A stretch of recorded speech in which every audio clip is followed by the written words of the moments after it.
Welcome back to AMI This Week. We're your hosts. I'm Jim Van Horn, and with me is Anthony McLaughlin. Cape Breton Island, Nova Scotia is well known for its stunning coastal views and natural beauty, as well as being a hotbed for Celtic music, producing such wonderful musicians like the Rankin family and Natalie McMaster. Now, what you might not be aware of is the concerted effort that has gone on in the area to preserving Gaelic, the traditional Celtic language and culture that has helped shape the identity of the island. Centuries ago, Gaelic-speaking immigrants from Ireland and Scotland flocked to Nova Scotia and made it their home. Generations later, the language and culture survives, thanks in part to the institution that is the subject of our next story. Halifax's Laura Bain recently traveled to the beautiful rural community of St. Anne's to check out the Gaelic College, a unique school devoted to all things Gaelic.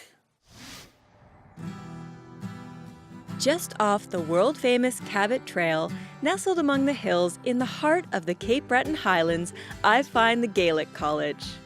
Hospitality reigns here, and I'm warmly greeted by the college's CEO himself and former Nova Scotia Premier, the Honourable Rodney MacDonald.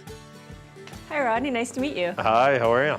Good. Fálcha, I guess Fálcha who comes from the Gaelic.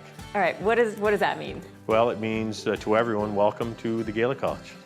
The college features Gaelic displays, experiences, and music events. Their mission is to promote Gaelic culture, music, craft, and language. My parents' generation did not have that opportunity to learn the language at home. But yet our grandparents, many of them, it was their first language. And when they went to school, they were forced to learn English. Thanks to the efforts of the college and others, the language survives. The last census actually showed a growth, and so we see a resurgence of our young people taking up the language in school. We see it in our communities, and there's been a real emphasis in Nova Scotia on doing this. The college offers year-round programming and instruction in over 10 traditional Gaelic arts. With Scottish roots myself, I want to experience as much as I can. I start with some Cape Breton step dancing from instructor Margie Beaton, who also doubles as the college's director of marketing. As you go across the country, there's various different styles of step dancing. So this is the brand that's here, if you will, that's very much linked to the Gaelic style of music and the people. It's not meant to be perfect, but it's meant to be approachable, it's meant to be fun and enjoyed and shared. So, you ready to learn a thing or two about dancing? I'm super excited. Okay, so this would be traditional Cape Breton style step dancing. What we're trying to achieve is something that's rhythmic, but also close to the floor. And we also want to be light on our feet. So feel free to be on the balls of your feet, but we'll also use a little bit of heel and the toe.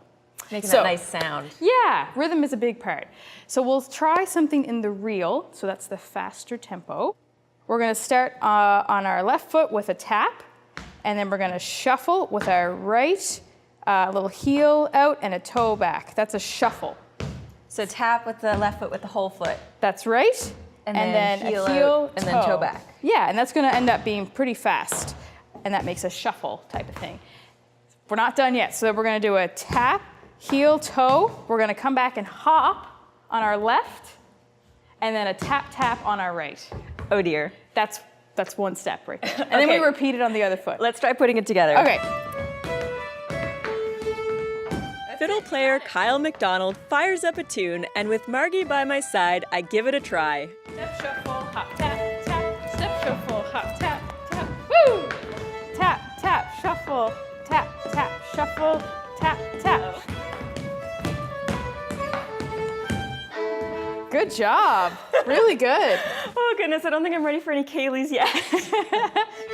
There's still lots to do here at the Gaelic College, and I feel I'm just getting started in my studies, but I'll save the rest for my next segment.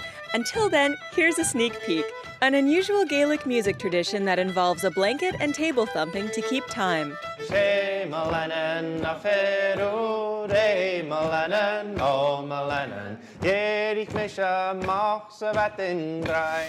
Step dancing looks like a lot of fun, and I thought Laura did an excellent job keeping up with Margie, don't you think? Yeah, she sure did. And I agree with you that there's something about fiddle music that makes you want to tap your toes and just dance.